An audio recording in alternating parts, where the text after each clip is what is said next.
Hello and welcome back. So we just showed you how to do an icing pattern transfer with piping gel, and that's a technique that you can use almost immediately. Now I'm going to show you how to do the same thing with a different type of technique. It's going to take a little bit longer, and so this way, if you're going to prepare your cake ahead of time, and then you can do your icing pattern, and then you can transfer it onto your cake, it doesn't have to be immediate like our other transfer technique was. Okay, so this one we're going to do Iron Man again. You want to make sure that your pattern again fits onto your cake, and then you're going to put it on something stiff like a piece of cake board or cardboard or something like that. We'll take our piece of wax paper. Again, I really like wax paper because you can see through it easier. We're going to tape it down really nice. And this pattern is a little bit more intricate than my last pattern with just the piping gel. And so with this technique, you'll be able to use a little bit more complicated pattern too to work on. So the first thing we're going to do is take our bag, again with our coupler and our tip on there. And the first thing, the last pattern I didn't use any black to outline anything. I just used my red. But this time I'm going to use black here because I'll be able to get some more details into my pattern. So I'm going to use black for those details. And I'm using a much smaller tip. This is tip 2. So we're going to take this and just squeeze out our black and start copying our pattern.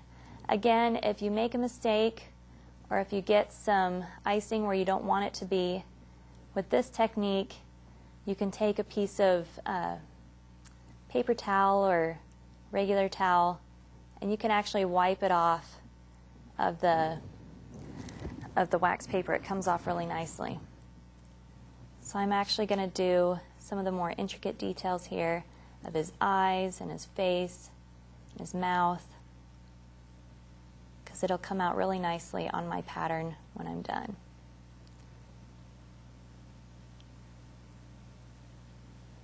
And you can use just a regular bag with no tip in it. You don't have to use a bag with a tip. I prefer to use tips because you just get a nice rounded edge to your icing, whereas with just a bag, sometimes you don't get exactly round. And it may not matter to you. That's completely fine. Most of this is all just personal preference. We'll do his fingers. And this was the actual pattern that my son chose, so be careful about letting your kids choose what pattern and what design.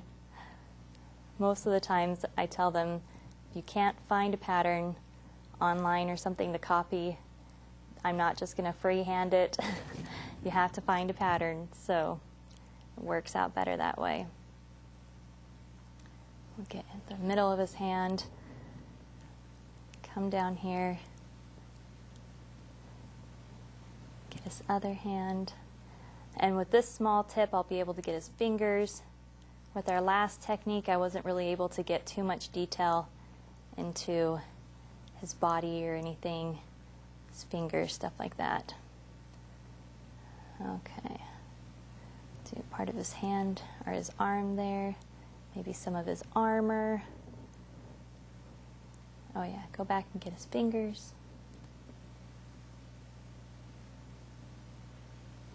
Okay, so that's all we're going to do with our black. Now we're going to change our tip and our bag. We'll take out the black here. We'll take off our tip, and we'll use a little bit bigger tip. I'm going to use a tip 3, and I'm going to clean off this coupler a little bit here. I don't really want any of this black getting into my red, or my yellow for that matter, when I put it in there. So we'll clean that off a little bit. Get my tip 3 on there. I still have some small areas, so that's why I'm still sticking to a smaller tip. And we'll get our red. Slip that down in there.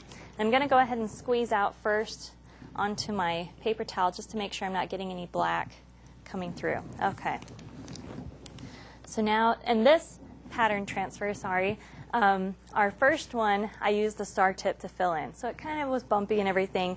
If you're looking for a pattern that's more smooth, this technique will help you get a really smooth pattern.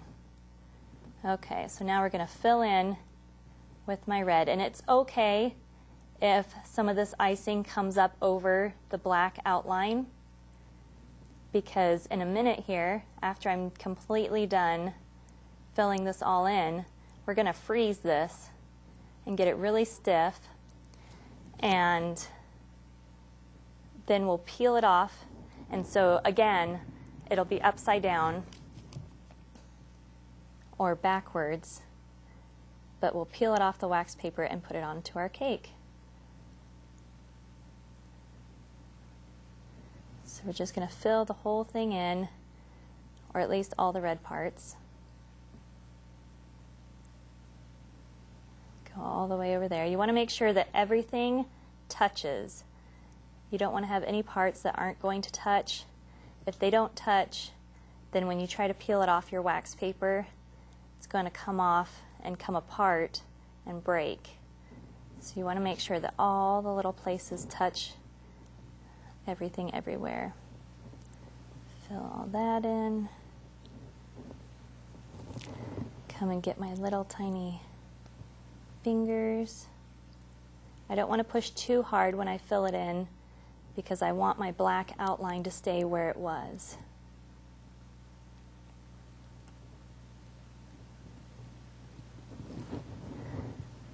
And this works really great with, you know, a lot of colors, with a few colors, whatever you want to do.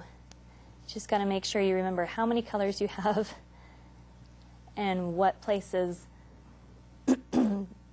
excuse me, they go. A lot of times I'll print off not only a black and white picture, but a colored one as well, so that I can remember where all the colors go. Okay, so we've got our red done. We're going to clean this off and switch our bag to our yellow bag to put in our last little bit of yellow.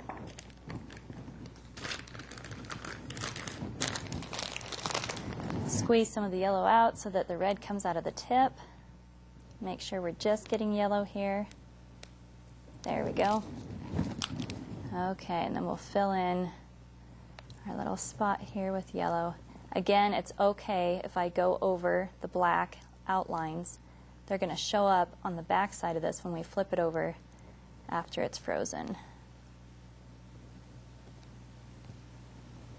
Okay, then a little bit of yellow here for his hand, a little bit of yellow for the other part. Okay, so there is our basic fill-in icing pattern transfer. The other thing you want to do, depending on the color of the cake, of the icing that you're going to put this on, you can put another layer of icing on top of that. And so if my cake were white, which it is going to be, I would put another layer of white icing on top of all of this just to combine it all, to hold it all together, so that when I peel it off, there aren't going to be any gaps on it.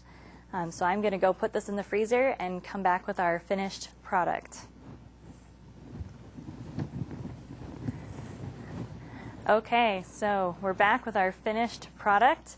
So as you can see, I put the white icing on top of this so it could hold it all together. So we're going to get our little cake board with our icing on top. We're going to imagine this is our cake. We're going to untape our wax paper, or rip it off, whatever you want to do. Get this side.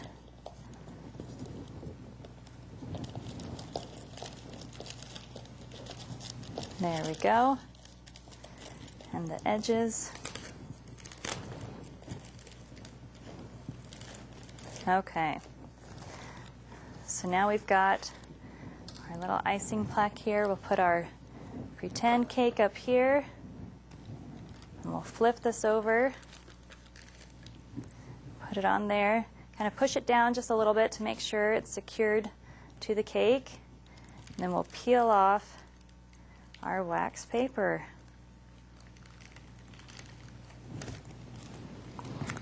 And you've even got a fun little picture left on our wax paper.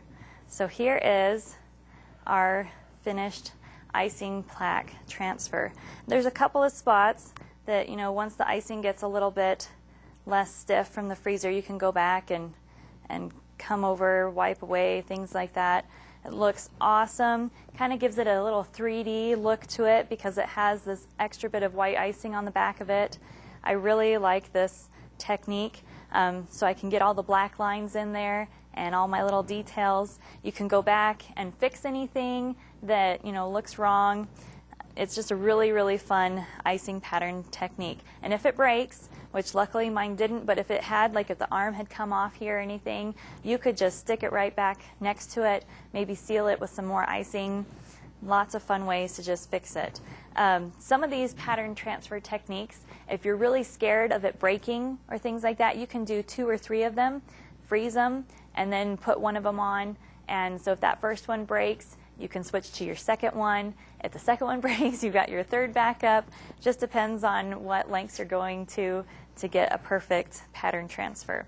Okay, so after this, I will show you the third method that you could use to create an icing plaque to put onto your cakes.